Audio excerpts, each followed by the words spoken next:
Hello again, everybody. Welcome back to the podcast Retro Life for You Movies of the 1980s. My name is Chris, host of the show. And with us this week is none other, once again, returning for more punishment, Mr. KS from Front Row Wrestling Podcast. So, Mr. KS. I don't know if I'm here for more punishment, but I'm here nonetheless.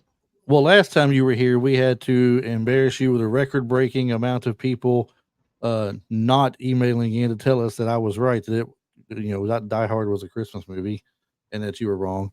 But this time we're not going to be having any debate of what is a Christmas movie or not.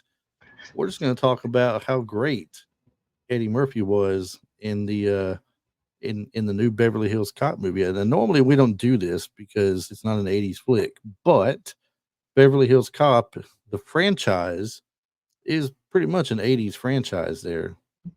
And that's what it became famous, was in the 80s. So this right here is kind of like the same thing of people doing other shows that are doing like Top Gun Maverick, or something like that. So we're going to do Beverly Hills Cop Axel Foley, or Axel F, they called it. Like, we don't know his last name is Foley. Right. Foley. Just great movie, I thought. I didn't know what to expect. My main hope was that it was not as cartoony as number 3 was. I don't know if I felt 3 was cartoony or not. It just didn't feel like Beverly Hills Cop. It was like a kids movie. Is it because of the fun park they were at?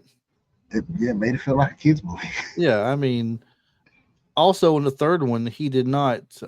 He wasn't very Axel Foley like. Oh, yeah, I was about to say, he was very tame. Yes. So he wasn't quite as good. He was a lot better in this one, a lot more like the old Axel.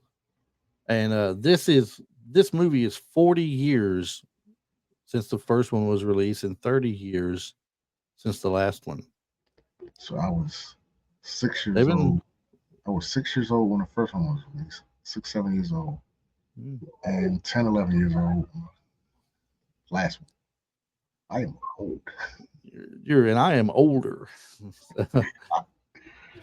The whole premise of the movie, Axel Foley returns to Beverly Hills after his daughter's life is threatened. He has a daughter now, and works with his old pals John Taggart and Billy Rosewood to uncover a conspiracy. But in reality, on top of that, the main reason why he comes out there, I think, other than his daughter, is he gets there and this isn't why he comes out there. He comes there because of his daughter. But once he gets there, he realizes that Billy has gone missing. Billy Rosewood is not nowhere to be found. And, his daughter was kind of close with both Taggart and Rosewood while she was there, because they're all like family with each other at this point. So I guess a lot's happened between the third one and this one. He's gotten married. He's had a child. Got divorced. Went back to Detroit, or stayed in Detroit. Sent them to Beverly Hills because Detroit was getting dangerous. Well, no, he said his family was in danger, right? So his family was in danger because things were getting dangerous there. So he sent them to live out there where everything should be all fine and hunky dory. And I believe she's a lawyer, right? She was a lawyer. Yeah, lawyer. I said she's a lawyer. They never brought the wife into it, just talked about her for a minute, but never really brought her into the picture. But judging from the daughter, the wife is pretty cute. Yeah. Because she didn't look anything like him. They didn't find anybody that, kind of resembles him. If I found out that's his daughter in real life, that'd be crazy. Well, his daughter in real life was in the movie for a bit. Really? She was one of the cops that had him arrested, that arrested him and had him in the back of that little car. Really? Yes. Huh. There you go. Little cameo for the daughter there. I'm about to go look at that because they were kind of funny. Them cops were kind of funny too. That little car. Well, what do you call the car? Oh my God! I forget what he called the car. Yeah, something to do with Legos or something. Or yeah, he said it's like a Lego car. Yeah, Lego car. But it wasn't a little teeny tiny car. For anybody who remembers the Geo Metro when it came out. Oh my God! It just reminded me of an old Geo Metro or something like that. Or go even more old school than that. Remember the old Chevettes? My aunt had a Chevette. Little small, tiny things, especially if you get the 4-door one with the little hatchback on it. Very, very low to the ground. Yeah. crazy. Same with those little escorts. But The great little cast they put together for it too. I thought Kevin Bacon playing the bad guy in it, Joseph Gordon-Levitt playing the role of the cop and the love interest to his daughter. can I say something about Kevin Bacon? Sure. As soon as I seen him, like when they first got to the office and he was questioning Taggart about the corrupt cop and all that stuff, how they thought the cop that was killed was corrupt, and he started talking, and because of how he was dressed and the way he was, I was like, You knew he was bad. I know that he's in on it. He's got some, I don't know what, I can't pinpoint it, but yeah. Well, then you knew for sure when you found out the two guys that were shooting at him were his guys. You knew for sure it had to be that for sure then. As soon as he, so I guess we should hold on. I guess we should start by saying spoiler alerts here. If anybody has not seen the movie and does not want to hear anything about it, I'm sorry. I really want you to listen to it today. Go back and watch the movie. Yeah. Then come back and listen to us. Exactly. Go back and watch the movie first. It's available any time of the day for you, 24/7. Watch the movie, come back, listen to us, then find our take on it. Even if you want to, get on some social media where I push this stuff and give your feedback on it. What you don't want to do is listen to this while you watch the movie. No. Don't do that. I really hate spoiling things for people, but I mean, I know it only came out on the 3rd, so it's only been out for about less than a week right now. Right. So not everybody's seen it the second it came out. I was one of those people. I normally don't like getting notified. I hate notifications. I just do. I turn a lot of my notifications for social media. The only notifications I get all the time on my bank, and text messages from my family. Everything else, I kind of. As far as social media goes, all I get's the basic. It'll say like whatever friend or family member has messaged me will say so and so messaged you about, and then it doesn't show you anything beyond that point. I just don't want the notification. I don't want like anything. I don't want commented. I don't want to arrive who's located. I don't want none of it. But I cut my notification on for this because I wanted to be notified when it came out, when it was available. And that's what as soon as I got the notification. I think it was the next day. Might have been the same day. Yeah. I watched it. I was like, yeah, I'm because it came out on the 3rd. So yeah, it was Independence Day. I watched it the next day on July 4th. Yeah. I made it because I wanted to see, like I said, because number 1 was good, number 2 was good, number 3, and I kind of thought they was going to end it, and then going every like franchise always has that. Are they going to do a next one? Are they going to find one? We heard they might do it, and they're not going to do it, and they might do it. Look, there's a running joke about the previous Beverly Hills movies in the movie you might not have picked up on. You might not have heard of it yet. What's that? When Joseph Gordon-Levitt, his character, is sitting with Axel at the desk at the police station. And Axel's like, yeah, I've been there before, or something like that. Maybe you've heard of me or something. He goes, oh, yeah, I've heard of you. We got you here on this date doing this. And then you had another date when you did this. Oh, yeah. I remember that we were sitting at the desk. Yeah, and then you had this one right here, which wasn't quite your finest hour. Do you know what that was in reference of? The 3rd movie. The 3rd movie, yeah. What? Because Eddie Murphy himself said it was garbage. Yeah, I don't. Yeah. Like so I said, it was just probably like that movie with kids. Yeah, it was just a sly little toss in there about how the first movie was great. The second one, you had some issues. This date this year, then this year did something. Then this year wasn't this wasn't quite your finest hour. It looks like, and then it was a couple of little references back to the older movies. Yeah. So and that's the other thing too. Like Jeffrey was Jeffrey, but you weren't expecting Jeffrey to be clown Jeffrey. Like Jeffrey's got to be about 60 years old right now. He looked like he was aging, so he's finally he's actually 5 years older than Eddie Murphy. So he's 60. And there was that joke in the movie where Eddie Murphy was like, "Look at this guy. Look at him. We're the same age. He looks like he's like so many years older than me, right? So he needs to get out of the house or something." Oh yeah, like I said, man, it was good. I like the little. They didn't go too far back where they made it obvious. You kind of had the end franchise to know what they were talking about sometimes. But it was a good movie. It wasn't disappointing. Yeah. Well, like I said, I pretty much I thought they put a pretty good cast together. Toss again, Joseph Gordon-Levitt for the character he played as the cop was pretty good, very believable. Taylor Page played his daughter, Jane Saunders, and she did a damn good job too. She did a good job. Yes. Now I don't know her from anything prior to this. She's a new face to me. I was looking her up and getting a feel for what she's done. And I don't know if you've heard of any of the stuff that she's done or not. I haven't. I know I've heard of High School Musical. She was in High School Musical 3 the senior year, and she was just a featured dancer, and is all it says. But I mean, she had a movie called Touched, one called Ballers, and no, I'm sorry, that was a TV series, Ballers. That was the one with The Rock, wasn't it? Yeah, I've seen that. I've seen all those. Gene of the Joneses, I guess, played Gene Jones. Hit the Floor. She was in great.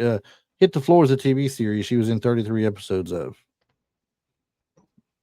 Played someone called Asha Hayes, but I've never seen the show. Grey's Anatomy for an episode. A movie called White Boy Rick. Movie called Zola.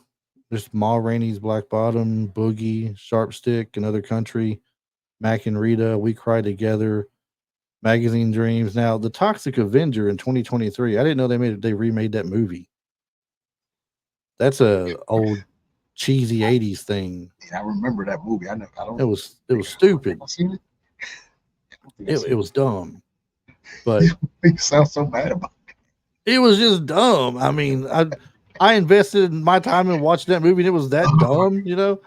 I still remember how dumb it was. I mean, they're fighting in a McDonald's at one point, I guess, and he's like sticking people's hands and heads in the deep fryer and they come out looking all deformed and goofy looking and beating them up with a mop handle. And anyway, on to this. Beverly Hills Cop, Axel F being her most recent thing she's done. So definitely played a good part though in the role. Yeah, she did a really good job. She's a new face to me. If you've seen any of those movies or TV shows. Well, it's always good having a new face to put in there and everything. So it's not just the same old. And I say same old because we had all the returning people come back in the movie. You had John Ashton and Judge Reinhold, Bronson Pinchot. I thought John Ashton was dead. I swear. I did too. I thought he was. I was not expecting him to be in this movie.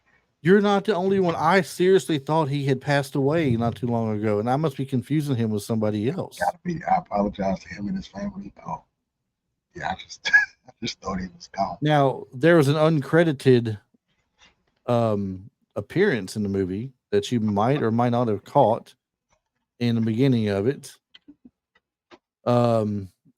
Maybe somewhere around the beginning of it.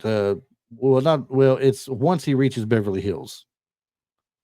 Now, in all the movies when he hits Beverly Hills, there's always that montage scene of him driving through and seeing the different scenes and the people and everything, right? I believe it's one of these scenes. And Stephen Burkhoff, who played the role of Victor Maitland in the original, appears uncredited as a man in Beverly Hills traffic very briefly. That's crazy. So everybody's making the return. I mean, even from the dead. Well, I'm about to say, didn't they kill him in the first one? Yeah, he killed him in the first one. So he's not playing the role of Victor Maitland, obviously. Right, I mean, he's just in it. I wonder why they didn't bring what's her name from Art Gallery. That's a good question. Well, she played Jenny. I don't remember. I wonder what she's looking like. Who knows? But it's like everybody. It's like anybody who wanted a cameo is getting a cameo. One of the two cops I mentioned earlier who arrests Axel Foley is Eddie Murphy's real life daughter, Bria Murphy. That's her name, Bria Murphy. And let's see if she's in the credits here. It does not show her immediately, and if you click all cast and crew, maybe you'll see her in there. I don't see her on there. If she's uncredited, she may not be listed anywhere in it then. But she was one of the two cops in the car that arrested. How is she uncredited? She had a couple scenes in the movie. We just heard her partner. I mean, you can be in a movie for just a quick bit and not be credited for anything That if was you come did. on, that was But that was long. she had a line though, at She least had a at couple least one lines line. Yeah, so I mean, you would think she would be listed in here. because And I am going down. I went all the way to the very bottom. I don't see Bria Murphy listed anywhere. she had the scene where they arrested her. There was a scene her and her partner had by themselves, I think. They were just Yeah. eating something. And there was a scene towards the end of the movie too. Because then they meet back up somehow. Well, you would think that they would go ahead and give them the credit since they had that little bit in there. But I do not see the name Bria Murphy nowhere. I mean, there's an uncredited model in here, an uncredited businessman, uncredited nurse, man holding daughter, uncredited, DoorDash kid, uncredited. Now she's credited with it on her IMDb Okay. movie IMDb. She's only 34. Birthday's the day after mine. So has she done anything else? She was in Daddy Daycare, Which was his movie. Oh, here she is. Bria L. Murphy, Officer Renee Minnick. I see her now. So I completely passed over her.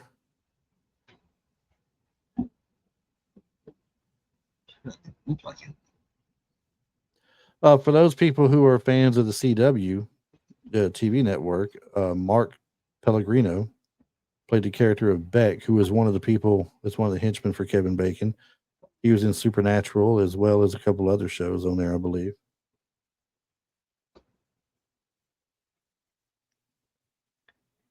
That was one of my favorite scenes. It's just how because so his daughter is kind of like you could tell she's his daughter. Like, and when they went to the junkyard, they were scamming. Yeah, How to get access to the junkyard. uh-huh. She just picked right. She fell right in line. Like there was no discussion on the scam. We just gonna scam this man and come up with a way to get back there. And she fell right in line for it. But she tried to trip him up too, though, because she still wasn't feeling him. Is this where he was talking about how he loved the movie he was in? Yeah. And she was like, "What part did you like the best?" Like, yeah. What was your favorite part? He's like, what? The Why whole you movie doing me was this like, way?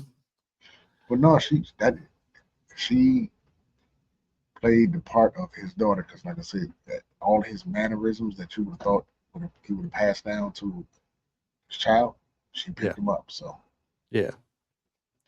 Well, now as far as the rest of the cast go and everything, bringing back the same people playing Taggart and Rosewood, the character Billy Rosewood seems right on target as he was when he left from the last one he was in part two, or part three. I mean, the fact that he wasn't on Taggart, a force no more, huh?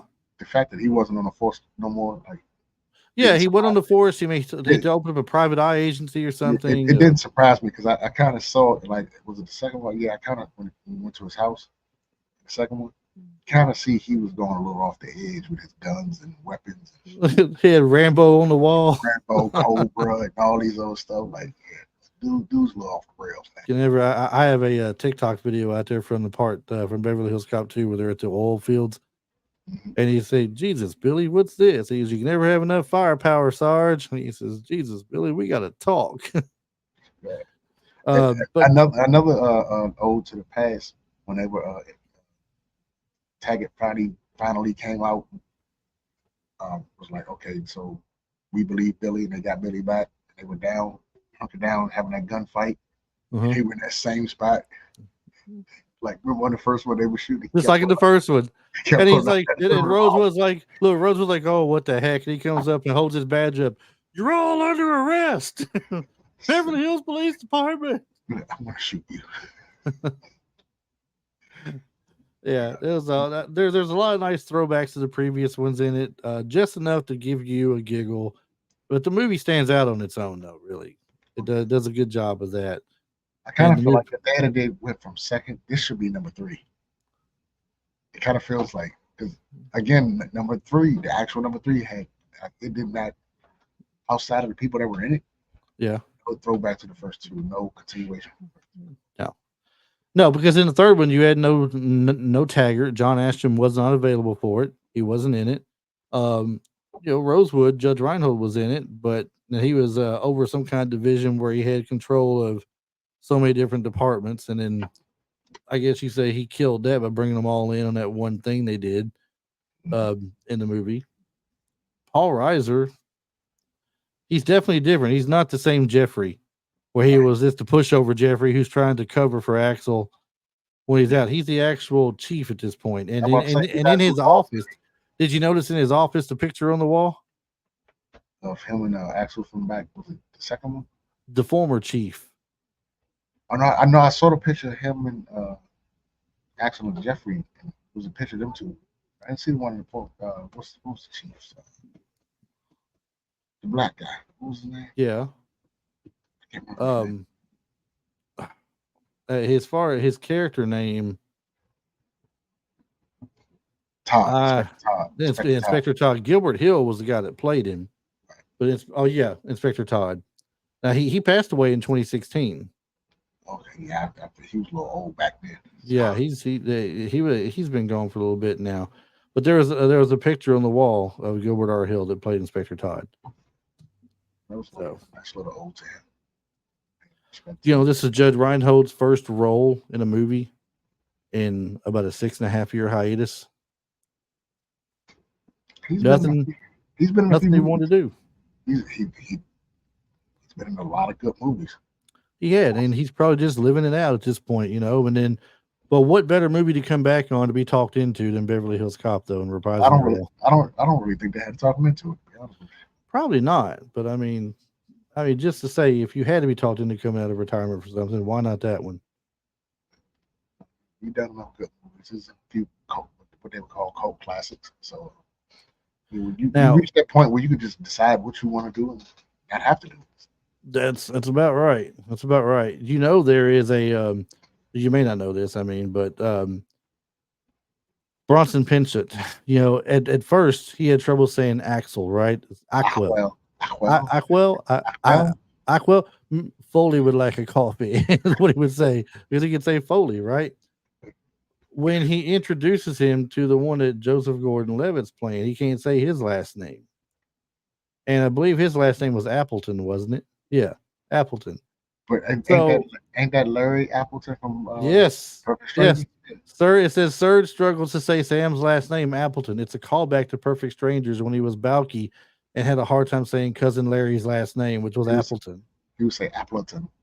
Yeah, he would say Appleton. Appleton. So now I'm about to go watch Perfect Strangers. If anybody's sleeping on Freebie, it's Amazon Prime, Amazon app. It's a TV. 2 shows I downloaded Freebie for: Perfect Strangers and Head of the Class. Both funny shows. A lot of, again, my friends don't. I tell them that none of my friends know what Head of the Class. Like people I grew up with in my inner circle, they didn't watch Head of the Class. So I was like the only one watching that show out of my circle of friends. So do you remember how we're always, now this is not really a lot to do with the movie, I'm just throwing a little fun fact out there. We're always talking about how there's like there's that 6 degrees of Kevin Bacon, or with anybody out there you want to put in that position, you can link anybody to anybody. It says Axel claims that a picture of himself is actually Wesley Snipes. Remember that in the movie? That's not me. That's Wesley Snipes. So they say we look alike, It says Eddie Murphy previously worked with Snipes in Dolomite Is My Name and Coming to America, the second one. Both films are directed by Craig Brewer, who also directed Footloose, a remake of Kevin Bacon's film that came out the same year as the original Beverly Hills Cop in '84. I'm like, wow, talk about going out on a limb and stretching for that one. In Hollywood, you can do that, though. Everybody, if I haven't worked with you, I work with somebody that might have worked with you. If I haven't worked with anybody that worked with you, I know somebody that might have worked with you that I work with them or something else. So right, you could do that to damn anybody in Hollywood. Yeah.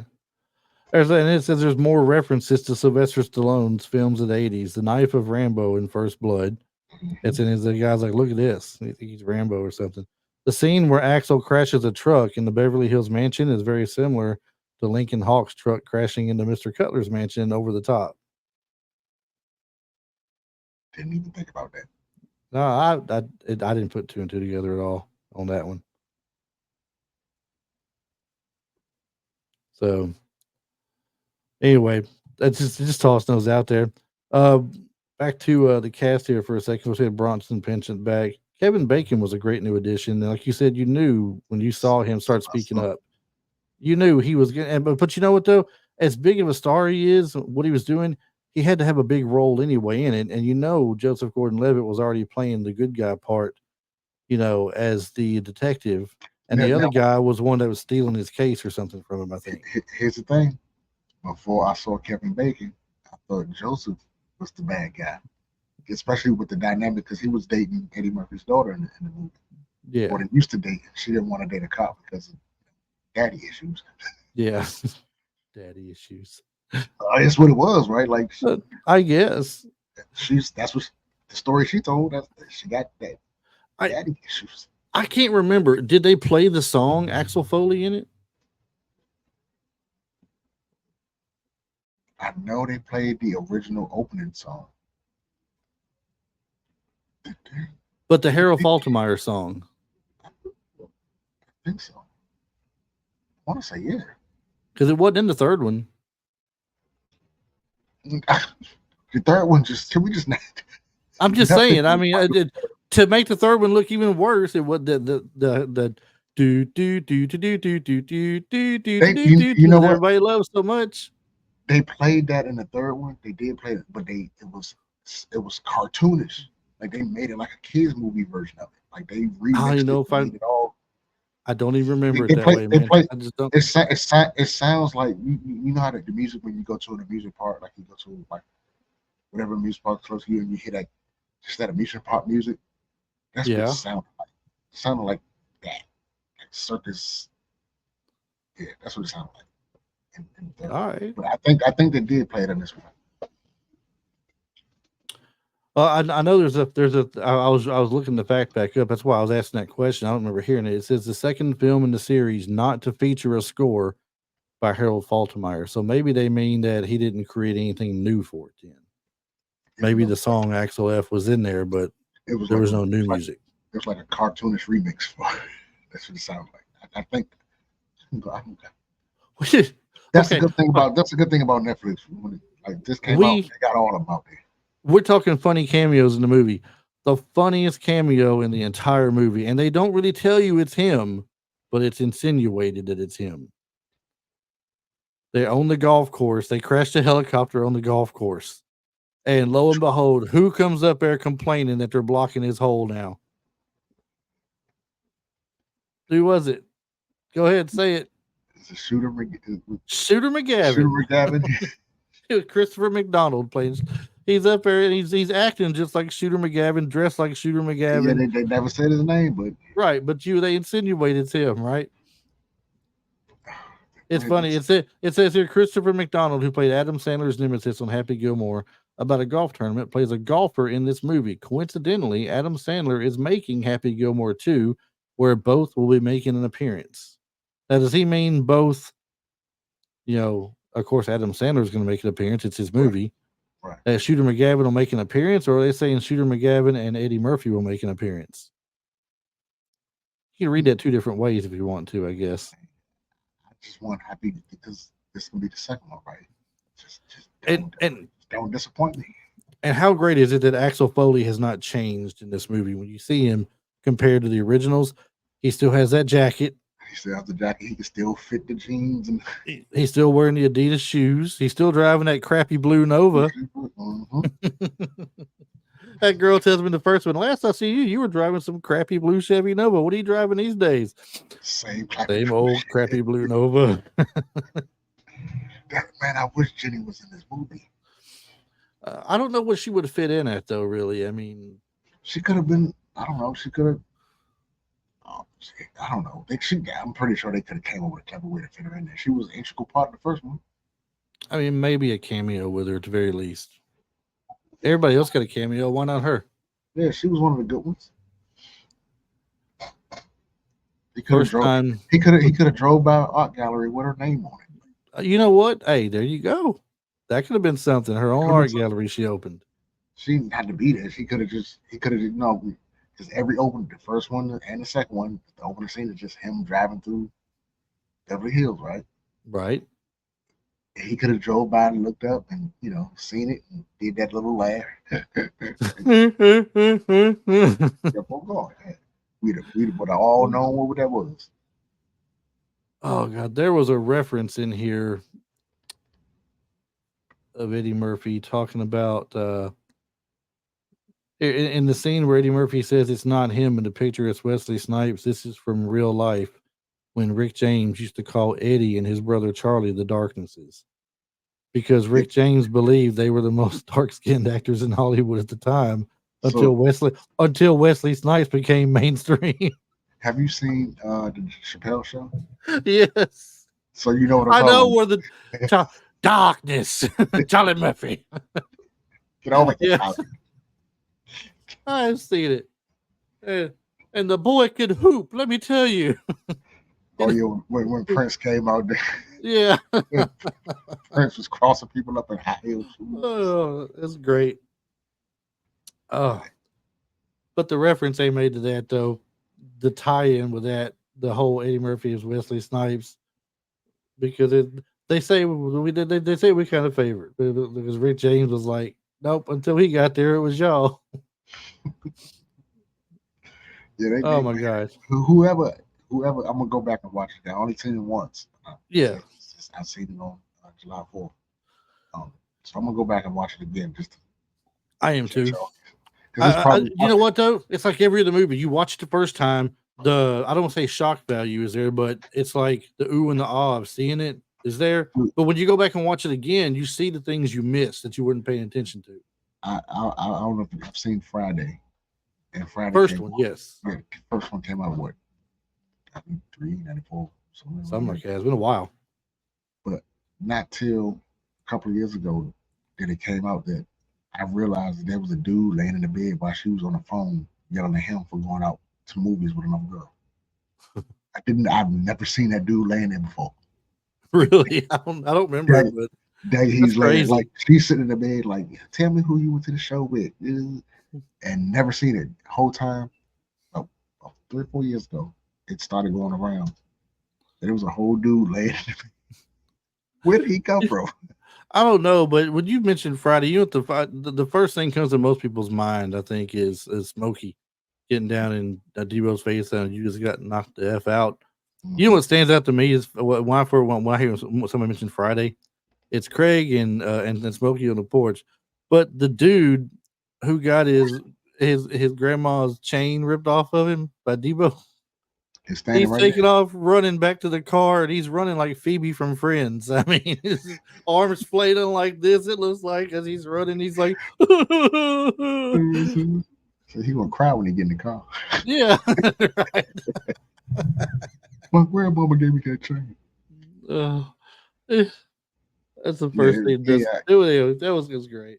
I'm gonna go back and watch the movie again. Like I said, it's probably some more nuggets I haven't seen. Oh, we got to throw back to the first movie too. Don't forget, at the very beginning of it, we got to throw back to the first movie. Giant truck going through the city, smashing the city up. Mm-hmm. In this case, it was a snowplow, wasn't it? Snowplow, they shooting.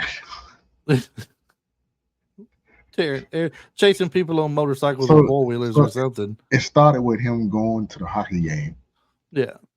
And for some reason, these dudes decided they're going to rob the locker room of a hockey game. What's up with that? That's bold as hell. But, Axel, he know it because he know the streets. And the guy he got with him, his partner, is like one of the most timid detectives. Yep. This is you, man. It's all you. But you found it. He's an F up too, apparently. Yeah. So he's like, man, we gonna get your car. Like, he calling the whole. He calling Jeffrey because he was the chief now. It's like, you know what, Axel? It's too late at night for this. You go do what you gotta do. He's like, yeah, he go get your collar. Yeah. But he's driving a snowplow through Detroit streets. The dudes are shooting.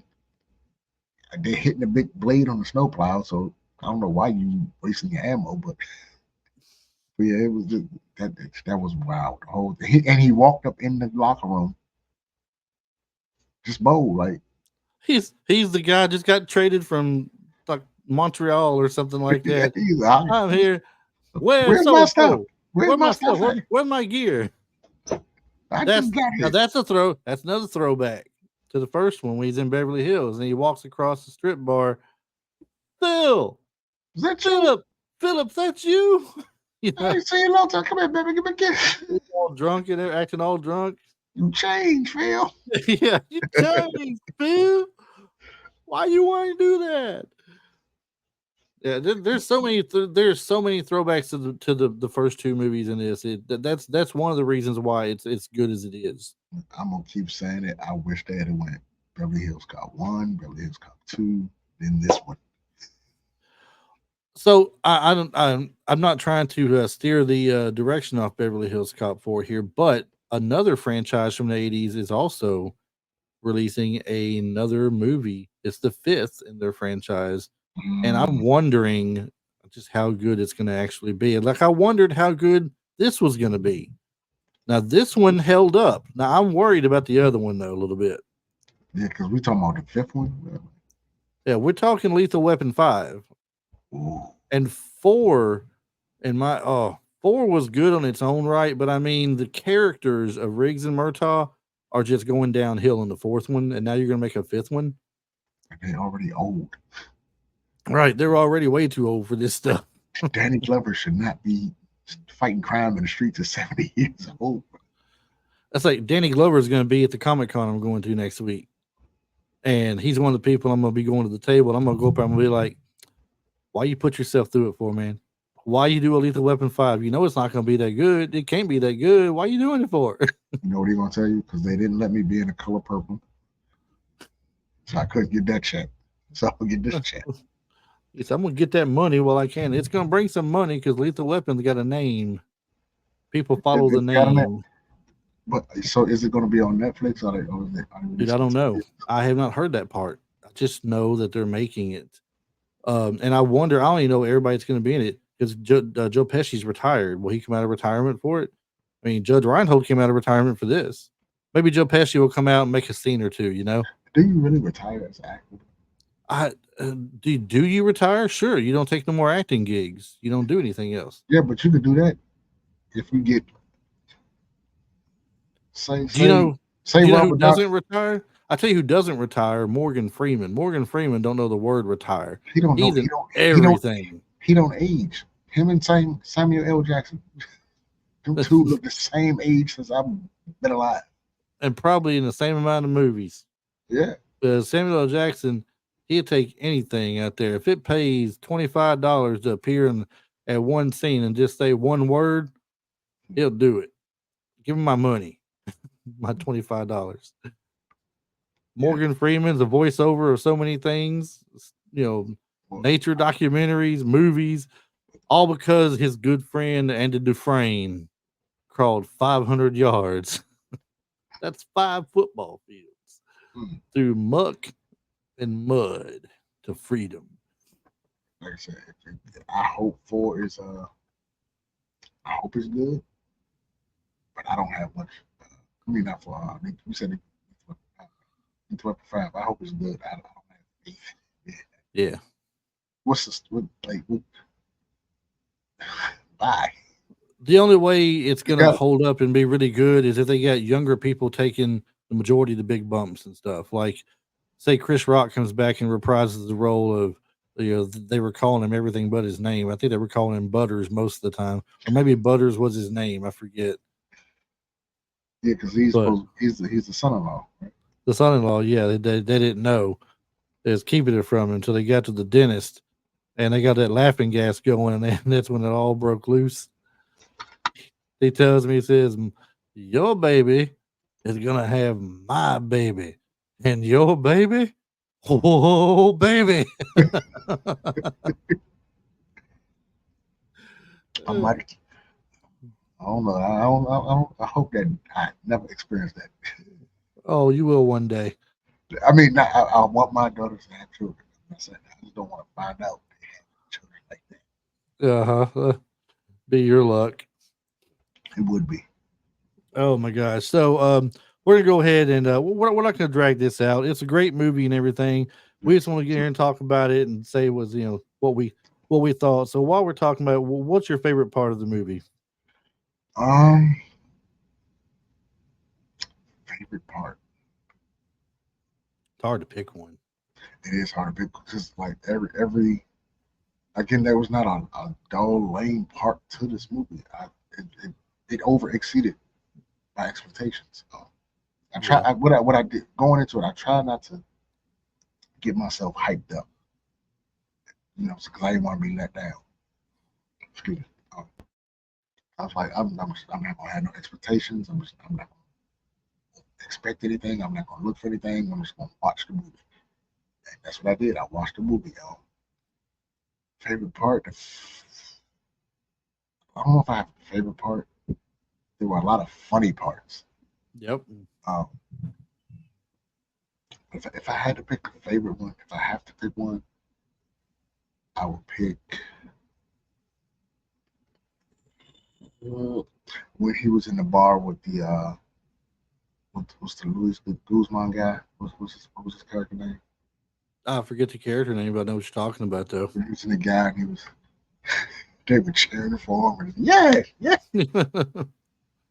You making fun of me? You making fun? He comes out. He's got this robe. Was he wearing boxers? I think so. The boxers and a white beat and a robe. He's got makeup on. What's going on him? I mean, going? you can't go wrong trying to pick a favorite scene. They were all good scenes. If the one I'm gonna throw out there is the last throwback that we didn't talk about earlier.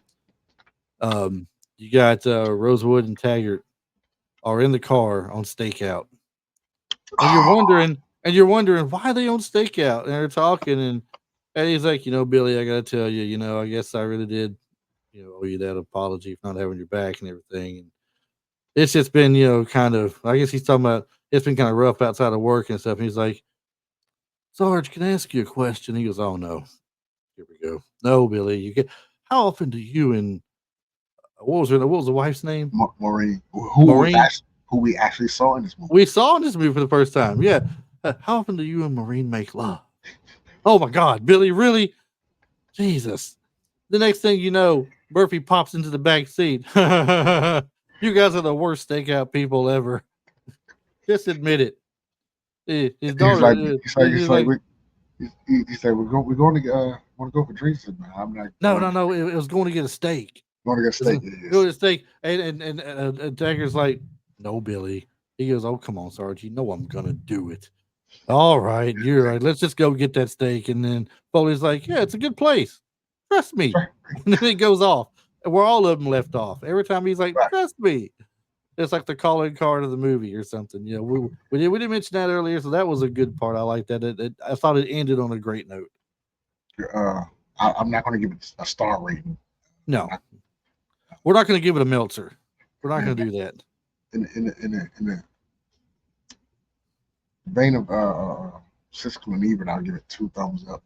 2 thumbs up. 2 thumbs up. It was a good movie. It was a funny movie.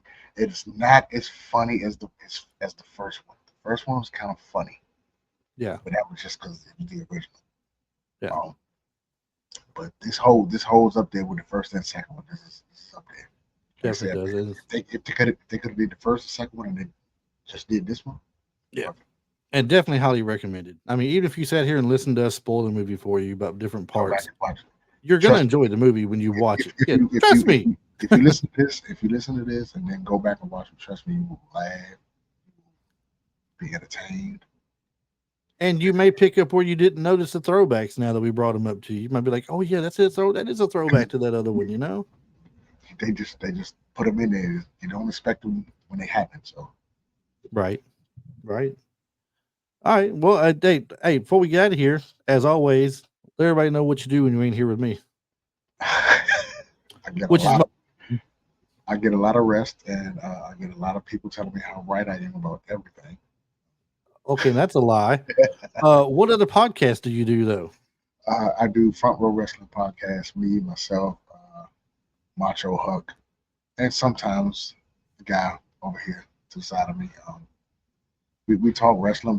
We're not know-it-alls, although some people may think we are. We're not know-it-alls. We just enjoy wrestling. We do a little bit old school, a little bit of current. We review shows, major events, and we just talk about the fandom. We are fans of wrestling. We just like talking about wrestling, so that's what we talk about. And then there's those times where I come on there and just disagree with you to get your goat on something. And you disagree with me because again, I guess I'm more entertaining when I'm mad. It's just fun. It's fun. I mean, look, you got Skip and Shannon on ESPN. I mean, we're the Skip and Shannon of wrestling, man. Come on. Oh God. I have no club Shay. I don't want a club Shay. None of that going on. But no, we have good wrestling discussion. We do talk about some business of the wrestling business, not from the part standpoint of being from knowing the business. It's more common sense. Like if somebody tells you, I mean, common sense and straight from the horse's mouth stuff. Right. If somebody tells you AEW had 500 million fans at events, no. And 100 plus shows, and we don't know how much the plus was. We can tell you that's either a typo or somebody's lying. So, yeah. No, it's a good time. Come hang out. We do shows on mostly Fridays, sometimes Saturdays. You can catch us on Front Row Wrestling Podcast on Facebook, Instagram, and YouTube, and Twitch. Well, I am not as advanced as you guys on Twitch and the TikTok things and stuff like that, but Huck Comedy on TikTok as well. Huck Comedy, yes. You gotta get Huck out there because he is funny looking. I mean, funny, funny guy. Gotta have him out there for sure. He's the other person I always like to make show that y'all are completely wrong. He's a different kind of guy. A different kind of guy. He's a good guy though. Yeah. So, but I'm not, like I said, I'm not as advanced as these guys are. I don't do the Twitch or the TikTok or anything like that. But you will find me on Facebook. You will find me on Instagram at Retro Life, the number 4 YOU for Retro Life for You. And I recently started putting stuff on YouTube, so I'm uploading the old library as often as I can to get everything up there eventually. And if you go to the actual website we have at www.retrolife, the number 4, the letter U.com, you can listen to us straight in the browser there. Or if you hit the show notes, as long as the video is uploaded, you can watch the video straight from the show notes that's linked from YouTube. So however you choose to do it, watching the video or just listening to it. If you're going to watch the video, you may as well just hit YouTube. Become a subscriber there, like it, subscribe it, hit the little bell in the corner so you're notified when the new ones come out or when I upload some of the old stuff. I'll be putting some shorts up there as well, which are little parts from the different episodes that we've done, and anything else that's retro related that I can start getting put up there. The YouTube channel will eventually have more than movies. It'll have stuff about the TV shows, the music, the trends back in the day when you were a kid, what was popular and what wasn't, things like that. All the fun stuff you did and remember. We'll talk about a lot of stuff like that too. That'd be kind of fun to do as well. 1985 to 1990, the best 5 years of anything. That's right. We can get Mr. KS here back on to tell us about his 5 years that he's talking about, how great it was. Best 5 years of anything. Before he went and grew up on us and started being different. We all got to grow up sometime. Yeah. All right. Well, until next time, everybody. Thanks for listening, and we'll see you guys on the next show. KS, thanks for being with me this week. Thank you, sir. Anytime. There we go.